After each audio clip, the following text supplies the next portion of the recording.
По сей день, когда абхазские сепаратисты говорят об отношениях с Грузией, эти разговоры начинаются и заканчиваются историей, которая сфальсифицирована от начала до конца. Вы прекрасно знаете о том, что историческая Абхазия, была исключительно грузинским государством. Они основывают свой сепаратизм именно на царстве Абхазетии, на Абхазском царстве. Они говорят, что вот, у нас когда-то было царство, и в том Абхазском царстве у нас когда-то была автокефальная церковь, и мы хотим восстановить то же самое. Однако, они ничего не говорят о том, что Абхазское царство и существовавшая в нем автокефальная церковь оставили после себя уникальную культуру, уникальное культурное наследие, которое от начала до конца является грузинским и только грузинским. Никакой другой культуры там не видно. В Абхазском царстве и существовавшей в нем автокефальной церкви не видно деятельности никакого другого этноса, находившегося в противостоянии с грузинами.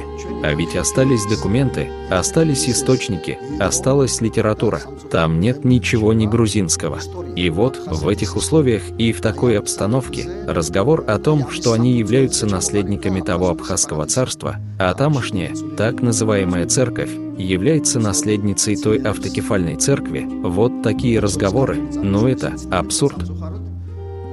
დღესაც მათი საუბრები საქართველოსთან ურთიერთობაზე როცა არის საუბარი, ეს საუბრები იწყება და მთავრდება თავიდან ბოლომდე გაყალბებული ისტორიით. თქვენ შესანიშნავად იცით იმის შესახებ, რომ ისტორიული აფხაზეთი იყო მხოლოდ და მხოლოდ ქართული სახელმწიფო.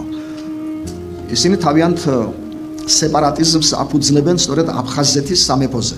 რომ აი ჩვენ ოდესღაც ვქონდა სამეფო, ოდესღაც ვქონდა ავტოკეფალური ეკლესია იმ აფხაზეთის სამეფოში და გვინდა იგივე აღვადგინოთ. მაგრამ არაფერს არ ლაპარაკობენ იმაზე, რომ აფხაზეთის სამეფომ და იმ ავტოკეფალურმა ეკლესიამ, რომელიც იმ აფხაზეთის სამეფოში არსებობდა, დატოვა უნიკალური კულტურა, უნიკალური კულტურული მემკვიდრეობა, რომელიც თავიდან ბოლომდე არის ქართული და მხოლოდ ქართული.